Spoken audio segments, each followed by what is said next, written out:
Hai, salam dari sini untuk kalian semua yang ada di sana yang menonton video ini. Ini adalah video, sambungan dari video yang pertama. Di video ini aku akan membahas tentang membawa value positif untuk hidup orang lain. Sebelum kita bisa membawa value atau pengaruh positif di hidup orang lain dari hidup kita, baik di kehidupan real kita, di mana orang-orang ini adalah orang-orang yang kita temui secara langsung atau secara offline, dan di media sosial, seperti tujuan awal aku buka channel ini, karena sadar tidak sadar, banyak waktu kita pakai untuk bergaul di media sosial. Untuk membawa value ini, dimulai dari pilihan kita untuk memiliki tujuan hidup yang jelas dan bermanfaat, yaitu tadi membawa value positif di hidup orang lain.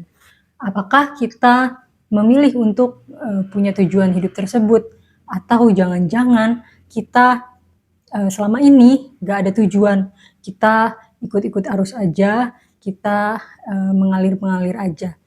Hal ini yang membuat kita gampang dipengaruhi oleh segala macam hal yang kita konsumsi dari media sosial.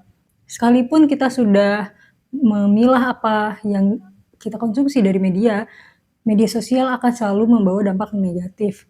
Sehingga dengan mudahnya kita terbawa kepada hal yang tidak membangun diri kita. Seperti yang bisa kita lihat fenomena sekarang-sekarang ini, banyak orang-orang, remaja-remaja hingga dewasa sekalipun tidak memiliki tanggung jawab, menjadi orang dengan inisiatif yang kurang, orang dengan sikap yang pasif, orang yang maunya yang mudah-mudah aja, yang gampang-gampang aja, maunya yang senang-senang aja, dan juga orang-orang yang kurang aksi.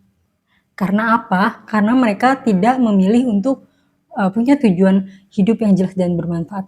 Yang tadi sudah kita omongin. Ini adalah hal yang aku singgung di video sebelumnya.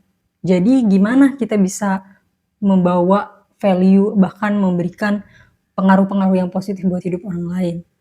Apa hubungannya tujuan dengan tanggung jawab? Secara simpelnya, orang yang gak punya tujuan, maka orang tersebut tidak punya tanggung jawab untuk bertindak mencapai tujuan itu, dan tujuan itu jadi tidak pernah tercapai. Maka dari itu, mulai dari diri kita sekarang, bagaimana kita bisa memiliki keinginan untuk punya tujuan yang baik tadi.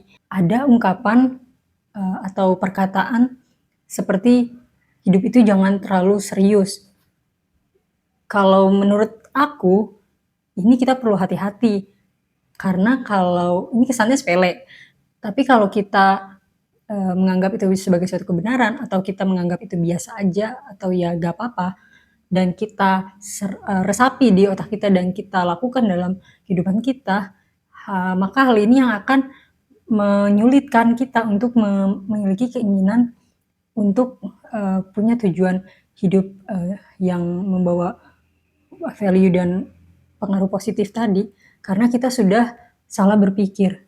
Yang harus dilakukan sekarang adalah kita berpikir, kenapa saya hidup di dunia ini, dan apa yang bisa saya lakukan agar saya bisa berguna, bukan untuk diri saya sendiri tapi juga untuk orang lain. Hidup itu harus serius, maka untuk itu Tuhan memberikan hidup kita di dunia ini, untuk memberikan nilai yang berdampak positif, untuk menjadi teladan, untuk menjadi berkat buat orang lain, lingkungan, dan kehidupan bermasyarakat kita. Coba bayangin di tengah-tengah teman-teman kita, di antara teman-teman kita, cuma kita yang hidupnya gak jelas dan kita tidak bermanfaat. Kita jadi orang yang gak punya inisiatif, orang yang pasif, orang yang gak mau belajar, orang yang gak mau berusaha. Kira-kira apa yang akan mereka rasakan? Kita cuman hanya akan jadi benalu, dan kita hanya akan membawa dampak negatif untuk hidup teman-teman kita. Kita harus pakai waktu-waktu kita ini dengan bijaksana. Kalau setelah ini kita mulai sadar dan mulai punya keinginan dan menentukan tujuan hidup kita yang baik tadi, itu tidak cukup sampai di situ. Punya keinginan dan tujuan yang baik itu sudah bagus, tapi itu tidak cukup untuk membawa value itu secara real di kehidupan kita. Maka kita perlu aksi. Nah, ini kita bahas di video berikutnya. Dadah!